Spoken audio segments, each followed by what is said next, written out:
បាទសួស្តីបងប្អូនទាំងអស់គ្នាថ្ងៃហ្នឹងខ្ញុំមានវីដេអូថ្មីមួយខ្ញុំចង់ចែកម្លែកទៅកាន់បងប្អូនទាំងអស់គ្នាជាពិសេសគឺបងប្អូនទាំងអស់គ្នាដែលប្រើប្រាស់ Gmail ក៏ថ្ងៃហ្នឹងណាខ្ញុំចង់សួរថាបងប្អូនទាំងអស់គ្នាមានដឹងអត់ថា Gmail ឬក៏ email ដែលយើងប្រើប្រាស់ថ្ងៃហ្នឹងបានភ្ជាប់ជាមួយនឹងplatform ឬក៏កម្មវិធីអីខ្លះអញ្ចឹងណាចាំបងប្អូនមានដឹងអត់បើថាអត់ដឹងទេបងប្អូនទាំងអស់គ្នាមើលវីដេអូនេះចំហើយខ្ញុំនឹងធ្វើវីដេអូទៅចែកម្លែកអំពីរបៀបឆែកមើលថាតើ Gmail របស់យើងបានភ្ជាប់ជាមួយនឹង account អីខ្លះ account ណាខ្លះអញ្ចឹងណាអូខេហើយកុំឲ្យខាតពេលយូរហើយយើងចូលទៅមើលតគ្នាដំបូងហើយយើង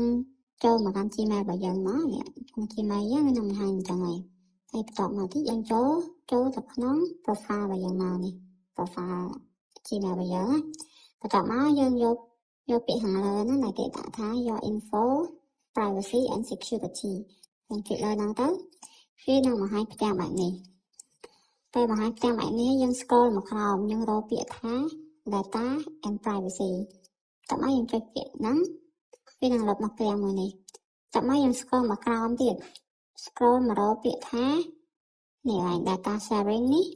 ខាងក្រោមมันក៏មានដាក់ថា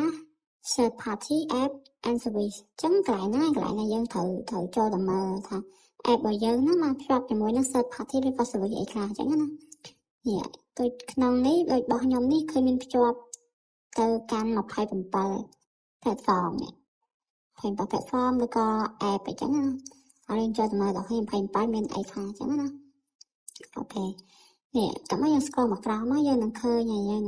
app ដែលយើង app ហ្នឹង platform ដែលយើងបាន connect ជាមួយនឹងGmail របស់យើងហ្នឹងឃើញអត់វាមានទាំងអស់ឡើង27ជួនកាល app មួយចំនួននេះឈប់ប្រើអញ្ចឹងយើងឈប់ប្រើឈប់អីអញ្ចឹងក៏វាបង្ហាញឲ្យយើងដែរអញ្ចឹងរបៀបផ្ដាច់នេះងាយស្រួលដែរថាយើងចង់ផ្ដាច់ Gmail របស់យើងចេញពី account ទាំងអស់ហ្នឹងខ្ញុំគ្រាន់ចុចមកឧទាហរណ៍ខ្ញុំផ្ដាច់ចេញពីនេះមួយឧទាហរណ៍ខ្ញុំផ្ដាច់ចេញពី ATO នេះមួយចុចលើហ្នឹងទៅយើងចុចតាម see detail មក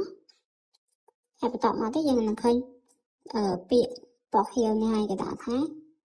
stop using sign in with Google នេះអត់ចឹងកន្លែងហ្នឹងយើងអាចឈប់ connect យើងអាចថា disconnect វាចេញវិញហ្នឹងណាយើងចុចលើ stop យ៉ាងមកយើងចុច confirm មកតោះមកវាហើយជាការស្រេចហ្នឹងវាចេញប្រាប់យើងហើយថាវាលែងភ្ជាប់ជាមួយនឹង account មួយហ្នឹងទៀតហើយអូខេអារបៀបផ្ដាច់វាហើយយើងត្រឡប់មកបកក្រោយវិញមកយើងនឹង refresh ទៅវាយើងនឹងបាត់ app ហ្នឹងហើយយើងបាត់ app ដែលយើងបានផ្ដាច់មិញហ្នឹងហើយអញ្ចឹង account ផ្សេងទៀតធ្វើដូចគ្នាមកបើយើងចង់ផ្ដាច់អីចឹងណាចង់ផ្ដាច់ចឹងអីយើងបានចុចលើហ្នឹងហើយចុចផ្ដាច់ដូចឧទាហរណ៍ខ្ញុំធ្វើមិញចឹងទៅអូខេអាហ្នឹង